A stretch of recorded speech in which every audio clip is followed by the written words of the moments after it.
बोलिए बाल कृष्ण भगवान की। मेरे भैया देवराज इंद्र को जिस समय पता चला है, लगता है कि भगवान श्याम सुंदर का अवतार हो गया। देवराज इंद्र वहां से भागा और जाकर के कन्हैया के चरणों पर गिर गया और कहा, है श्याम, हम समझ नहीं पाए थे, आपका अवतार हो गया, हम क्षमा चाहते, हमसे भूल हो गई। कन्हैया ने कहा, है आपसे भूल नहीं, मेरा अवतार इसलिए हुआ था कि तुम्हारे घमंड को तोड़ने के लिए। साथ साथ आपको एक बात और बता दें, कितने बादल आए, नीले काले सफेद पीले बादल पे बादल आए, ब्रजमंडल पर घनघोर वर्षा हुई। ऐसी कौन सी बात रही जो वृंदावन पर एक बूंद भी नहीं गिरी? ऐसा क्या मतलब रहा? सुखदेव जी समझा रहे, हे राजन परीक्षित, कथाओं में अगर शंका लगे तो जरूर पूछना। परीक्षित ने प्रश्न कर दिया है, गुरुदेव एक कथा जरा हमें विस्तार से समझाएं। समझ में ये नहीं आ रही है कि ब्रजमंडल पर एक भी बूंद ठहरी तो ठहरी क्यों नहीं? आखिर क्या रहा इसका राज? तो समझाते हुए महाराज श्री सुखदेव जी बोले हैं, हे राजन परीक्षित, ये बात थी त्रेता युग की।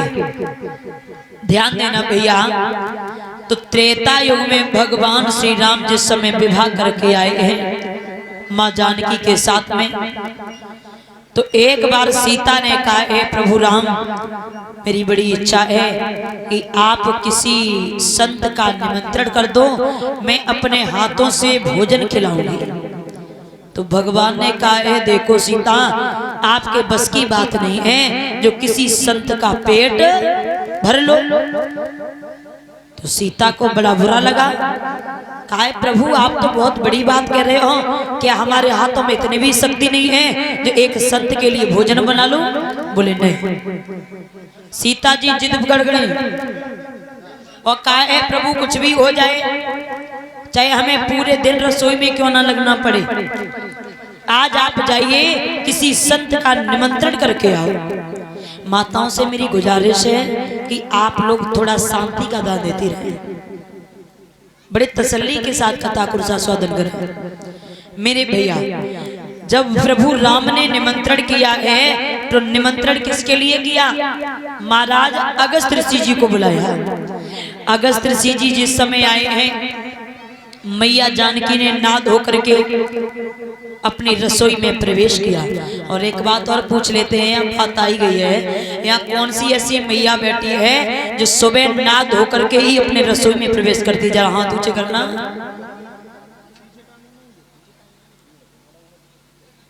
बाकी का सब ऐसे ही प्रवेश कर जाते हो।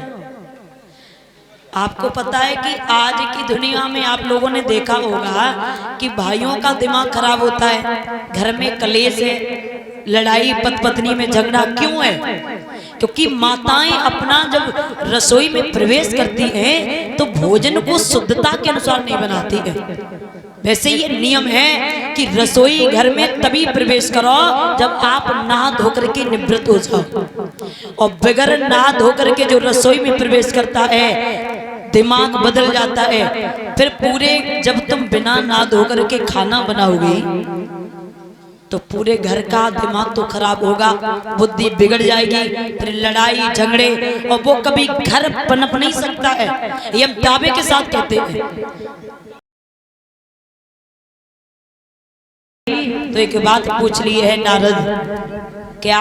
नारद ने कहा है, भोजराज कंस, क्या बात है जो दिन प्रतिदिन इतने कमजोर होते जा रहे हो? ये तुम्हारा चेहरा मुरझाता हुआ जा रहा है, एक पुष्प की भांत दमकने वाला चेहरा।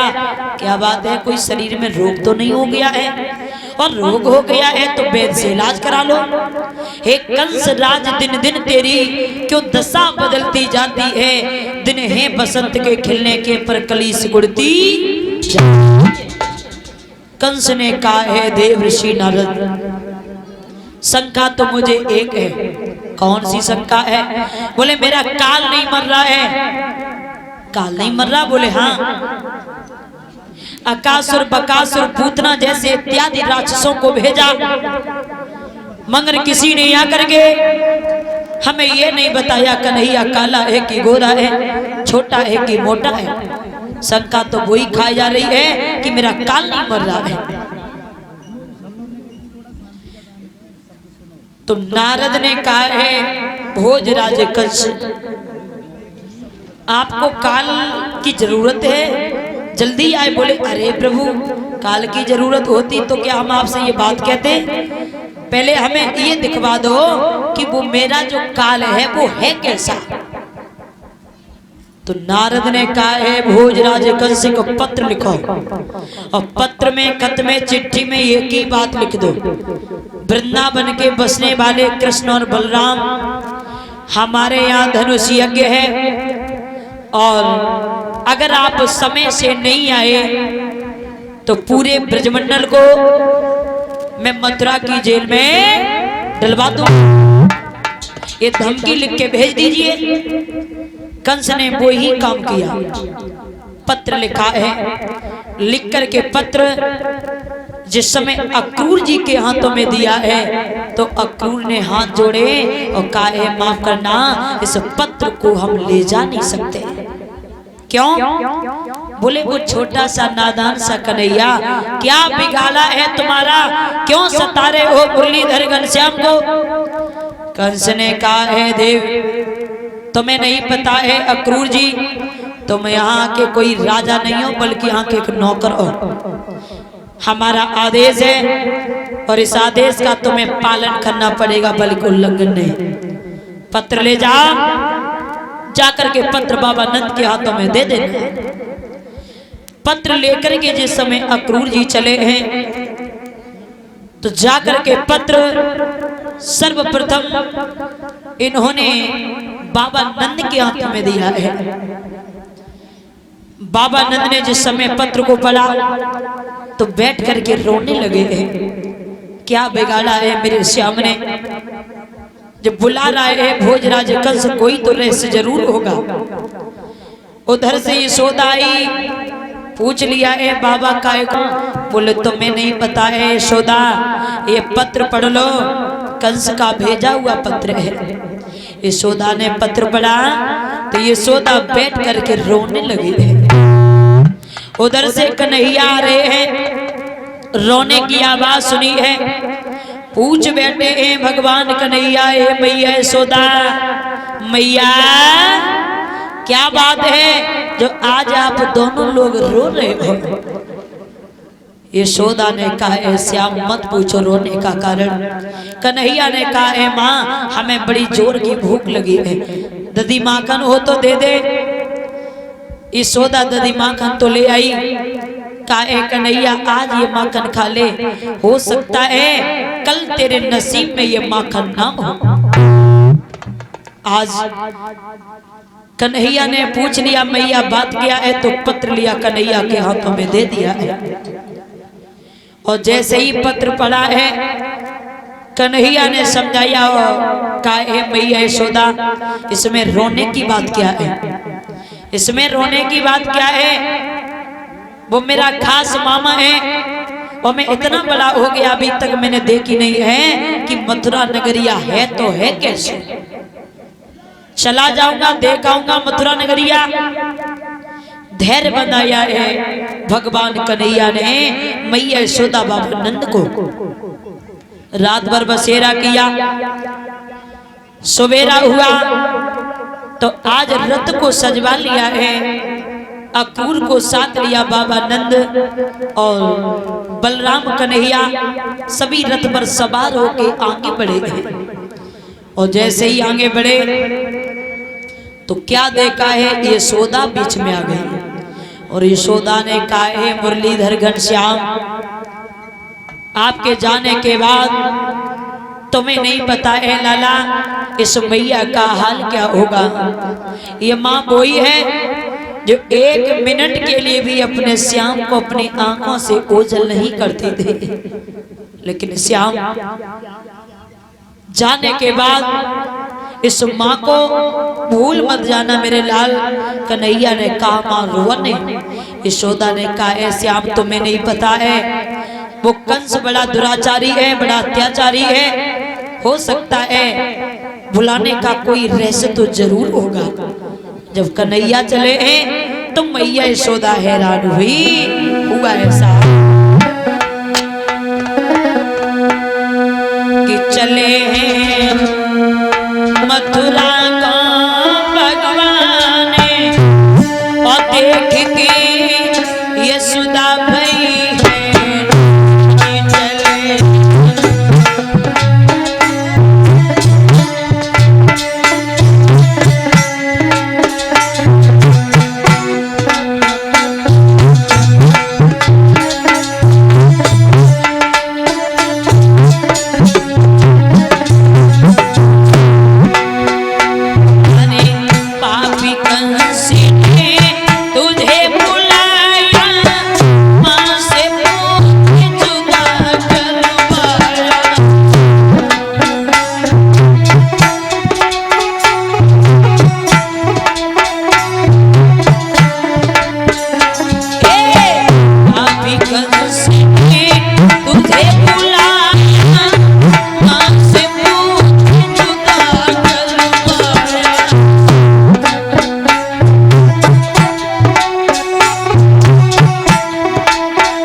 कन्हैया जिस समय चले हैं यशोदा रोने लगी। जब कन्हैया ने कहा ए माँ रोते नहीं हैं, कल के बाद परसों शीघ्र ही मैं ब्रज वृंदावन में आ जाऊंगा।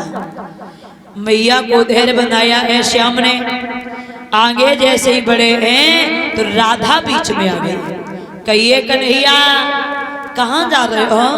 श्याम ने कहा है राधा मामा ने बुलाया है और अगर जाता नहीं माँ के कहते हैं मामा के बुलाने पर अगर नहीं जाऊंगा तो मेरा मामा नाराज हो जाएगा।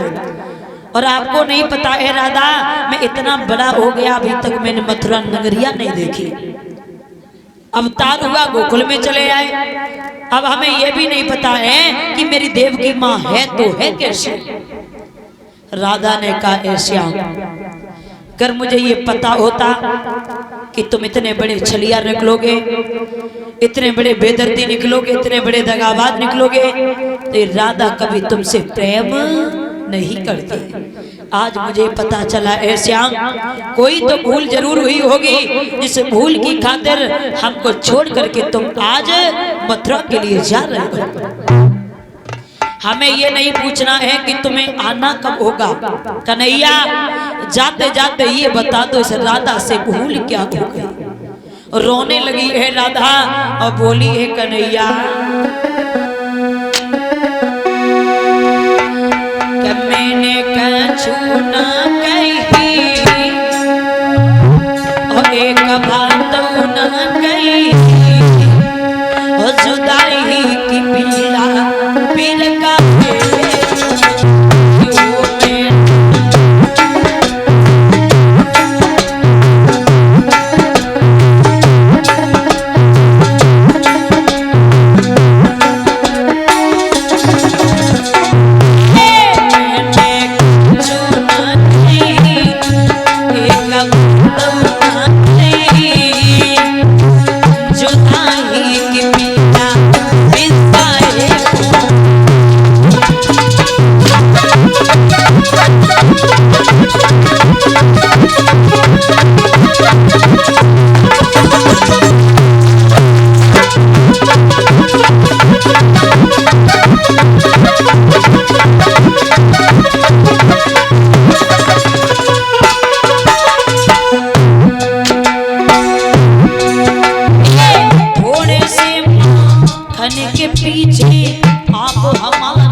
समझाती हुई राधा बोली, है श्याम जाते जाते मुझे ये बता दो कि इस राधा से भूल क्या हो गई। कन्हैया ने कहा, है राधा भूल तो कुछ नहीं हुई, लेकिन आपको नहीं पता है कन्हैया को लेने नहीं, अरे श्याम को लेने न आए, प्राण लेने आए हो, और प्राण तो उर्मे सदा भरपूर। अक्रूर ने कहा, है देखो सखियों, बुरा भला हमसे मत कहो, भैया जैसा आदेश मिला वैसा मैं पत्र ले आया हूं।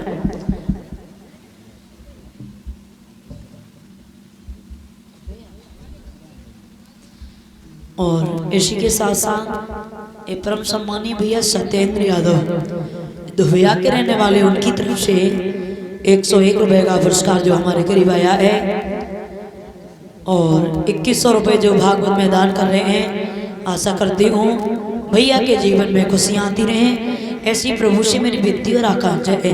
बोली भक्त वत्सल भगवान की। महाराज श्री सुखदेव जी बोले, हे राजन परीक्षित, सखियां आगे बढ़ी हैं और कन्हैया से कहा है, मुरलीधर घनश्याम आज मुझे पता चला है कि इस ब्रज वृंदावन में सभी गोपिकाएं ग्वाल बाल सब गवार है, और उस मथुरा में बड़े बड़े विद्वान प्रकांड पंडित बस रहे हैं, इसलिए हम लोगों को छोड़ के तुम जा रहे के वहाँ ज्ञानधारी आरे पंडित अनेक बसे, और यहाँ मूर्ख ग्वाल तो बसती ही गवार, और घास फूस की एज कुटिया में रहन पड़े, और वहाँ सुंदर मेल उन अमीरन के अटारी है। हियन साग बथुआ इन फुअरियन के हाथ को, और वहाँ सुंदर भोजन बनाती सुंदर नारी है। लेकिन रहियो बिहारी जान आरे रुचि तुम्हारी लगे, मुए भूल मती जइयो मैं तो प्रेम की पुजारिन हूँ। श्याम जा रहे हो तो चले जाओ, लेकिन इन गोपिकाओं को, बाबा नंद मैया यशोदा को भूल मत जाना। कन्हैया ने तसल्ली बनाई, अरे सखियो मैं कल रुकने के बाद परसों 80 गिरी में वृंदावन में आ जाऊंगा। आगे बढ़े हैं कन्हैया, सही राधा ने पीताम्बर पकड़ लिया, श्याम हम तुम्हारे बगैर नहीं रह सकते हैं। कन्हैया ने कहा, है राधा पागल हो गई। राधा ने कहा, है श्याम आप नहीं जाओगे। कन्हैया ने कहा, राधा जाना पड़ेगा, वो मेरा मामा है। तो राधा ने कहा, सौगंध खाओ कि आप परसों आओगे।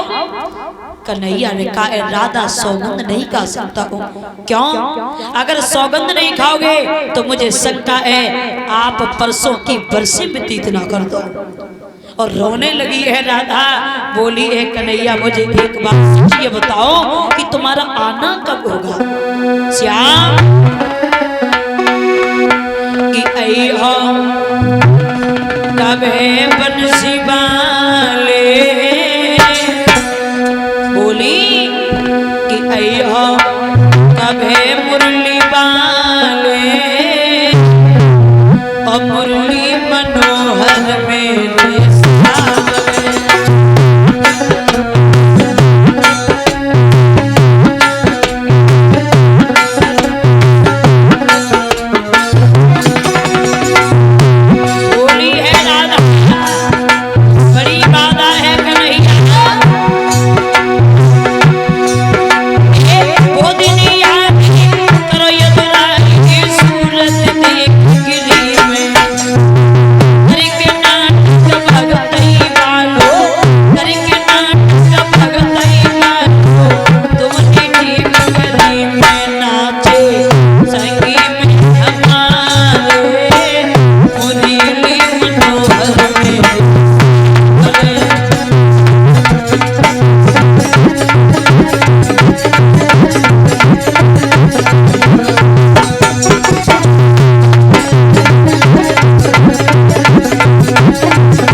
रोने लगी तो कन्हैया ने अपने हृदय से लगाया, राधा रो नहीं, परसों आ जाऊंगा। सभी को तसल्ली बताने के बाद मुरलीधर घनश्याम और बाबा नंद क्रूर जी भैया बलराम के साथ चलने के लिए उद्यत हुए।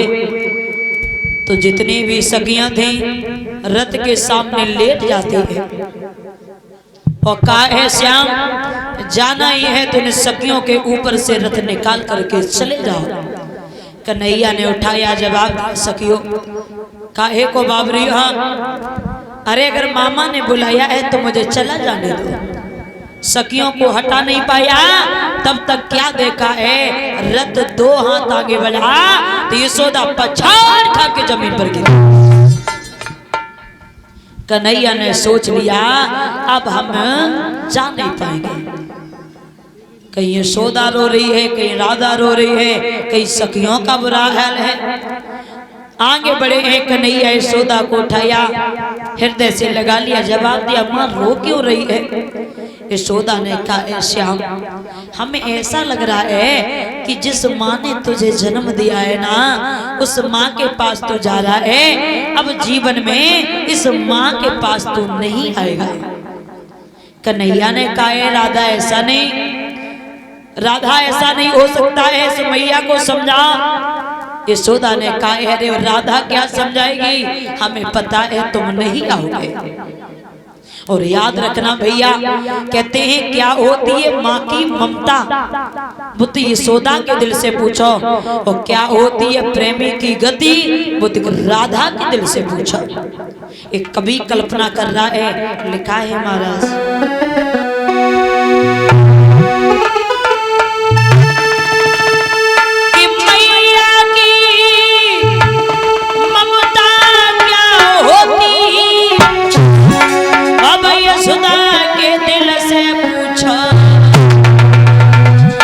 प्रेमी की गति क्या होती है, राधा के दिल से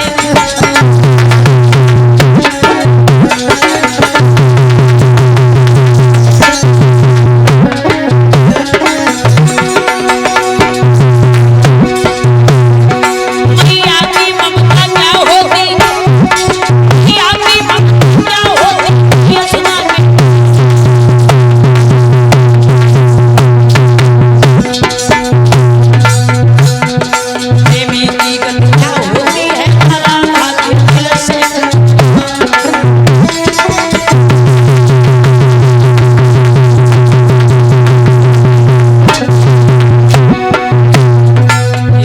कल्पना कर रहा है, क्या होती है प्रेमी की गति, प्रेम बुरी जंजीर फिर को झूठ मती जाना,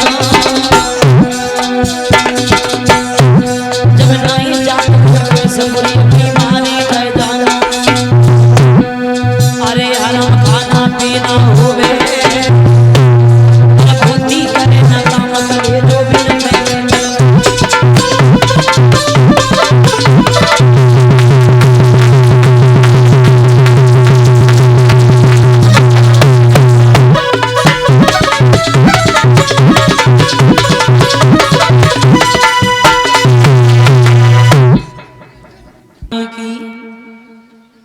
मेरे भैया। भगवान श्याम सुंदर ने जिस समय मैया यशोदा को धैर्य बनाया है, आगे बढ़े हैं मुरलीधर घनश्याम।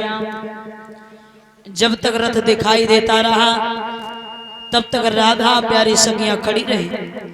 जब रथ दिखाई देना बंद हो गया तो राधा ने कहा है और सखियों हमें तो ऐसा लगता है कि कन्हैया अब लौटने वाला नहीं है। सखियों ने तसल्ली बनाई, राधा रो नहीं, अगर कन्हैया ने आश्वासन दिया है तो लौट करके जरूर आएंगे। राधा को लेकर के इधर सखियां ब्रज वृंदावन में आ जाती हैं। श्री सुखदेव जी बोले हैं राजन परीक्षित,